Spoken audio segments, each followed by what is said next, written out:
Well, hello. Let's talk about how worm farming has changed throughout the years. Alright, when I first started, there were just a few people that were on the internet with worms. It was like Marty Ware's Gardens. There was Emily the Crazy Worm Lady. There was people such as Uncle Jim's Worm Farm. And a lot more people that I can't name because there's too many people that if I forget your name or whoever your channel, I'll feel bad. So that's why I'm not going to list every name. But now there's a lot of people on YouTube. There's a lot of people that have joined my community. There's communities that I've joined as well. And the community has really expanded throughout the year. And that's what has made this worm farming journey great, because a lot of people are starting worm farms and sharing their knowledge. And that's what's cool about being a worm farmer. We have busted many myths. There's a lot of different options now that people use as worm bins. There is a lot more books that have been written. So that's what I have noticed since I've been on YouTube. Also, people have come and gone throughout the years, so I don't know what happened. You know, people become deceased or life changes things up due to like getting married, having kids, or whatever the case may be. But my question for you is, what's a YouTube channel that you watch? You know, because I just want you to give that channel a shout out in the comments box below. But I know a lot of people that I connect with. Let me try to name a few. There's Plant Obsessed. This bin here, there's some growth. It looks like some mushrooms or something. But to continue, a few other people that I noticed throughout the year is like Mimi's Worms. Patrick from Vermicompost Learn by Doing. Who else? There's Captain Matt. There's Gardening with Barchuckin. There's so many people that if I forgot, you know, I definitely apologize. But that's just a few that I know that have worms. And also I know that there are more people that have started a worm farming business. So they have things started up where they're making more income with their worms. And that's something I think is awesome, that people take risks to better themselves. So congratulations to everyone that has started their businesses.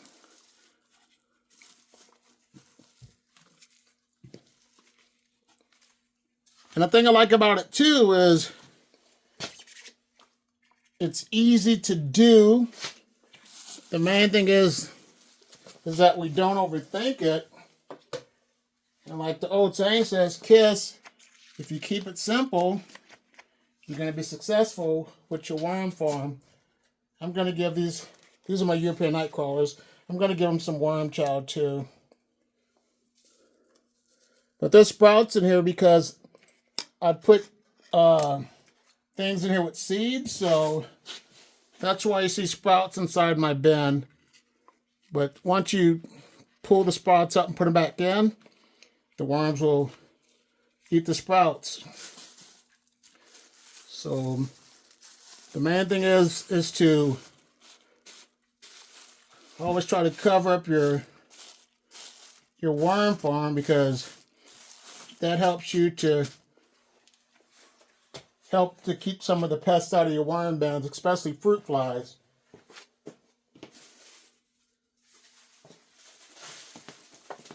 I got another sheet of plastic, so I'm going to add this on the top too.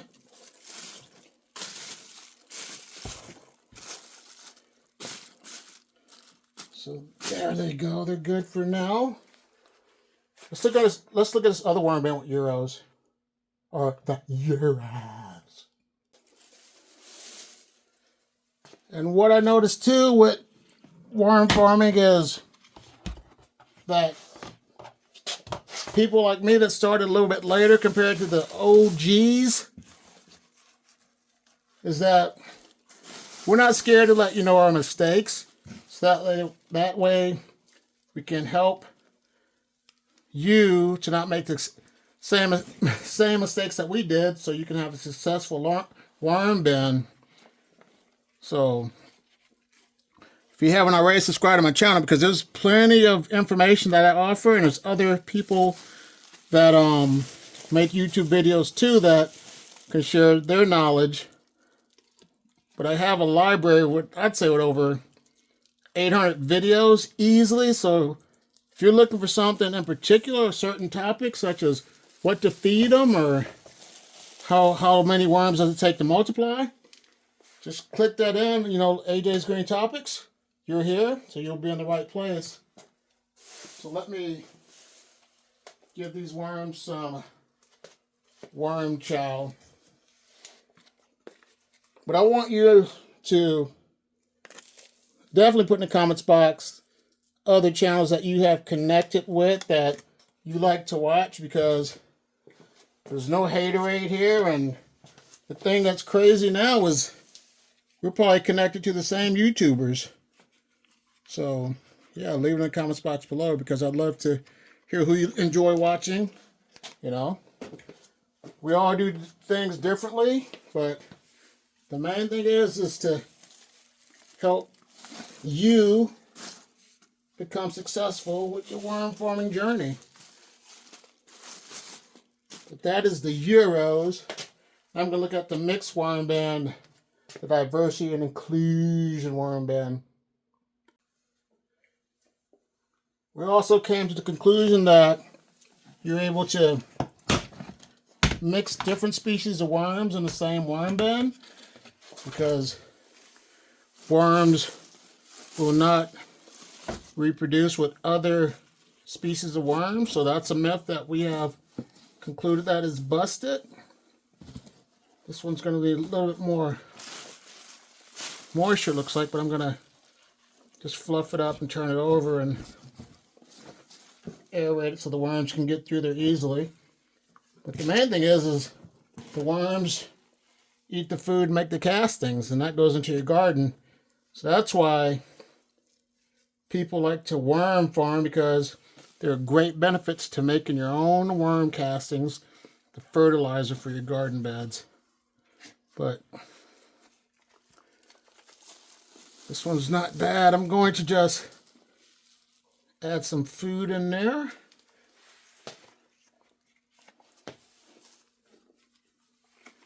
Give them some peas.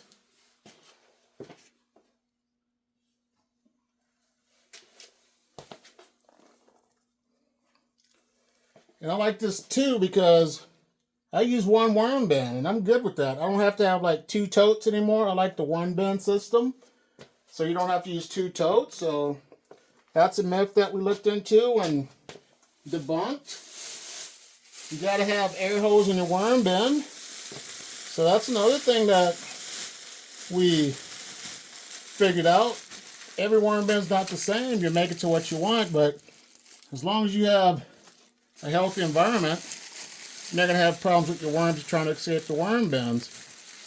But they're going to get, like I said, lettuce. There's a lot of worms in here. My mixed worms has red wigglers, blue worms, and European night crawlers. Let's see. Let me give them a little worm chow. So there they go.